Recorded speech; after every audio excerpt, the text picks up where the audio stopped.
ہو سکتا ہے کہ جمعے کے دن جو ہمارا لائحہ عمل ہو اس میں ہم کال دے دیں تمام روحانی آستانوں کو کہ وہ یک وقت اپنے لاکھوں مریدین لے کر اسلام آباد میں پہنچے۔ کہتے ہیں کہ یہ جو دھرنے والے ہیں ان کے پیچھے عزائم کچھ اور ہیں، ختم نبوت ان کا مقصد نہیں ہے، یہ کوئی اور مقصد لے کے یہاں بیٹھے ہوئے۔ تو میں ان کمینوں کو یہ کہتا ہوں کہ اگر کوئی اور مقصد ہے تو تم بولتے کیوں نہیں؟ وہ مقصد ہمیں بتاؤ کہ جو ہمیں پتہ نہیں اور تمہیں پتہ۔ یہاں سے بڑے سے لے کر 5 سال کے بچے تک ہمارا مقصد ناموس رسالت ہے،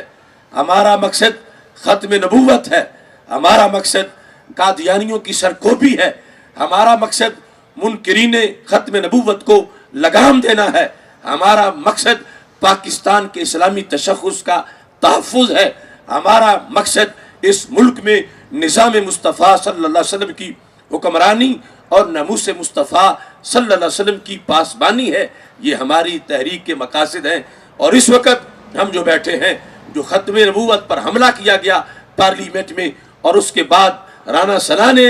جو قادیانیوں کی حمایت میں حدیں توڑ دیں اور ہمارے جو 6 مطالبات ہیں ان کو منوانے کے لیے یہاں بیٹھے ہوئے ہیں، میں پوری حکومت کو اور اس کی ایسی ایجنسیوں کو کہ جو الزامات کر رہی ہیں، میں برسریام چیلنج کر رہا ہوں، اگر ان مقاصد کے سوا ہمارا کوئی مقصد تمہارے نزدیک ہے یا کوئی تمہارے پاس ثبوت ہے یا کسی لحاظ سے تم اس مقصد کو ثابت کر سکتے ہو، تو میرا چیلنج ہے کہ تم اس مقصد کو لا کر واضح کرو۔ اور اگر ہم دھوکہ دے رہے ہیں قوم کو تو پھر ہم مجرم ہیں کہ نام ہم ختم نبوت کا لیں اور پیچھے کوئی مقصد اور ہو۔ اور اگر تم کلمہ پڑھ کے پھر بھی ختم نبوت سے بے وفائی کر رہے ہو اور قادیانیوں کے سہولت کار بنے ہوئے ہو تو پھر یاد رکھو ہم اللہ کے فضل سے آخری سانس تک حق کے ساتھ کھڑے ہیں، اور یہ ہمارے لمحے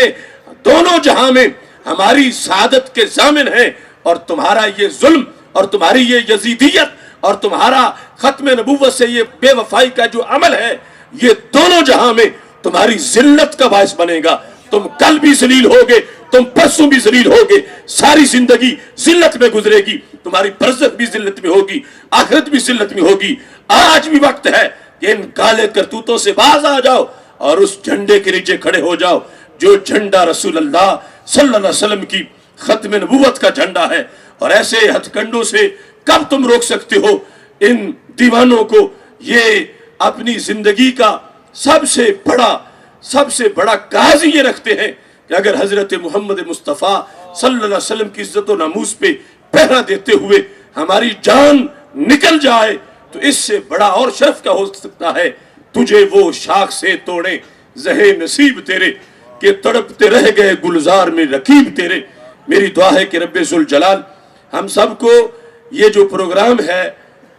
3 نومبر کا، اسے مکمل کامیاب کرنے کی توفیق عطا فرمائے۔ اور جتنے حضرات تک رابطہ ہو چکا ہے وہ تو ہو چکا ہے، باقی ہر شخص اپنے طور پر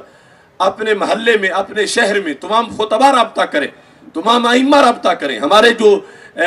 تنظیم کے عہدیداران ہیں پورے ملک کے اندر وہ رابطہ کریں، تاکہ بیرونی دنیا کو بھی پتہ چلے کہ ختم نبوت کے مسئلے پر یہ قوم کتنی حساس ہے کہ پارلیمنٹ کے سامنے جو بیٹھا ہوا ایک دھرنا ہے یہ پورے ملک کا ترجمان ہے اور اس کی جڑیں پورے ملک میں پھیلی ہوئی ہیں۔ میں نے تو بارہا کہا کہ اگر چاہتے ہو کہ ہم لاکھوں افراد یہاں اکٹھے کریں تو صرف ایک دن رکاوٹیں ہٹانے کا اعلان کر دو، آپ کو صبح سے شام تک رزلٹ کا پتہ چلے گا کہ کس حد تک تحریک لبیک یا رسول اللہ صلی اللہ علیہ وسلم کی جڑیں عوام اہل سنت میں اسلامیان پاکستان میں موجود ہیں۔ لیکن یہ بزدل رکاوٹیں ہٹاتے نہیں، گرفتاریاں کر رہے ہیں اور اوپر سے مختلف جگہوں پر مختلف قسم کے پراپوگنڈے کر رہے ہیں، منفی پراپوگنڈوں سے لوگوں کو اس کاج سے پیچھے ہٹانے کی بات کر رہے ہیں۔ لیکن ہمیں کوئی فرق نہیں پڑتا، کیونکہ آپ دیکھ رہے ہیں کہ کس طرح تر و تازہ بیٹھے ہیں سارے۔ محمد مصطفیٰ کے باغ کے سب پھول ایسے ہیں جو بن پانی کے تر رہتے ہیں، مرجھایا نہیں کرتے۔ اس بنیاد پر یہ جذبے بلند ہیں، یہ حوصلے بلند ہیں۔ میں مشکور ہوں میڈیا کے تمام احباب کا کہ آپ نے پہلے دن سے ہمارے ساتھ تعاون کیا اور آپ کا تعاون برقرار ہے۔ مجھے امید ہے کہ اگر یہ کارکنان کل بیعت وفا کر چکے ہیں، اور یہ پیغام پرنٹ اور الیکٹرانک میڈیا کے ذریعے سے آگے اللہ کے فضل سے پہنچتا رہے گا۔ اب کوئی صاحب اگر سوال کرنا چاہتا ہے تو میں حاضر ہوں۔ ڈاکٹر صاحب یہ بتائیے گا، پرسوں تو آپ نے اعلان کر دیا، اس کے بعد کی کوئی حکمت عملی بھی آپ نے؟ یہ جو ہماری پرسوں ہم جو پریس کانفرنس کریں گے، ایک تو یہ اعلان آپ شامل کریں اس میں کہ چونکہ 3 نومبر کو ہم جو یہاں پر نماز جمعہ کا اجتماع منعقد کریں گے پارلیمنٹ کے سامنے، وہ اجتماع بھی انشاءاللہ اللہ کے فضل سے تاریخ ساز ہوگا، اور 3 نومبر کو پھر ہم جو اگلا لائحہ عمل ہے وہ ہم دیں گے، جس میں چونکہ اس وقت لاکھوں مریدین کے جو پیران طریقت ہیں، جن کے مریدین کی تعداد لاکھوں میں ہے، وہ بار بار ہم سے رابطہ کر رہے ہیں، تو اس میں ہم ہو سکتا ہے کہ جمعے کے دن جو ہمارا لائحہ عمل ہو، اس میں ہم کال دے دیں تمام روحانی آستانوں کو کہ وہ بیک وقت اپنے لاکھوں مریدین لے کر اسلام آباد میں پہنچے، اور پھر دیکھیں گے کہ کتنی رکاوٹوں والے ان کو یہاں آنے سے روک سکتے ہیں۔ اس طرح کے دیگر ہم نے اس میں کئی لحاظ سے پلاننگ کی ہوئی ہے، انشاءاللہ فتح حق کے ساتھ ہے، اور ہم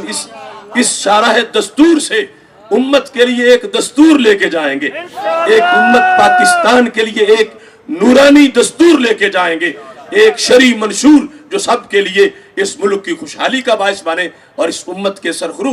ہونے کا باعث بنے۔ انشاءاللہ ہم فتح و نصرت کے جھنڈے گاڑتے ہوئے واپس لوٹیں گے۔ ڈاکٹر صاحب پرسوں جمعہ ہے کہ آپ جو جرمہ شہروں کے لوگوں کو بھی آپ نماز جمعہ میں دعوت دے رہے ہیں؟ ہاں بالکل، پنڈی اور اسلام آباد کے جتنے بھی عاشقان رسول صلی اللہ علیہ وسلم ہیں، ظاہر ہے کہ اپنی اپنی مساجد میں تو ہمیشہ جمعے ہوتے ہی رہتے ہیں، تو میں ان کو دعوت دے رہا ہوں کہ وہ سارے نماز جمعہ میں یہاں پارلیمنٹ کے سامنے آ کر جمعہ ادا کریں۔ یہ زمین بھی ترس رہی ہے سجدوں کو، یہاں آ کر وہ رب ذوالجلال کے حضور سجدہ ریز ہو جائیں، نماز پڑھیں۔ میں سب کو اس کی دعوت دے رہا ہوں۔ علامہ صاحب، کل آپ نے مذاکراتی عمل جو ختم کر دیا تھا، جی اب تک جو مذاکرات ہوئے ہیں، سب سے پہلے بتائیے کہ اس میں سے کسی ایک پوائنٹ پر بھی فائنل کچھ بات نہیں ہوئی، اور دوسرا اب تک آپ سے 29 ارکان میں سے کسی نے رابطہ کیا ہے دوبارہ مذاکرات کے لیے؟ یہ ہے کہ جو چند ایسے پوائنٹ تھے کہ جن پر اتفاق رائے قریب تھا